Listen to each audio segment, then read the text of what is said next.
জীবনটা কত সংক্ষিপ্ত, কত সংক্ষিপ্ত। এই জীবনকে আল্লাহ তাআলা দিয়েছেন যত তাড়াতাড়ি পারা যায় জান্নাতে যাওয়ার মতো কিছু আমল করে জলদি জান্নাতের ঠিকানা কনফার্ম করা, এটাই আমাদের আসল উদ্দেশ্য জীবনের। সমস্ত তৎপরতা, খাওয়া দাওয়া, চাকরি বাকরি, ব্যবসা বাণিজ্য, এগুলো সব 2 নম্বর, এগুলো লাগবে আমাদের, আল্লাহ তাআলা জানেন। কিন্তু আমাদের 1 নম্বর হচ্ছে আখিরাতে আল্লাহর কাছে নাজাত পাওয়া, মুক্তি পাওয়া, জান্নাতে যাওয়া।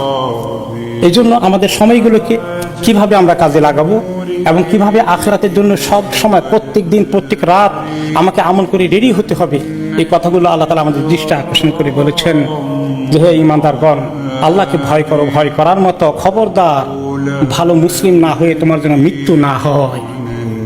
কে আমরা হাত তুলতে পারবো যে আমি এত সুন্দর মুসলিম হয়ে গেছি, আজকে আমার মৃত্যু হয়ে গেলে, আজকের দিনে, আজকের রাতে আমি আল্লাহর কাছে একদম নাজাত পেয়ে যাব? এরকম কেউ আমরা নিশ্চিত হতে পেরেছি? আমাদের সবার আশা আছে যে এখনো তো সময় আছে, দেখি আরো কিছুদিন পরে আমি এমন আমল ধরবো, দুনিয়া থেকে এত দূরে থাকবো, আল্লাহর দিকে এত বেশি মুতাওয়াজ্জিহ হব।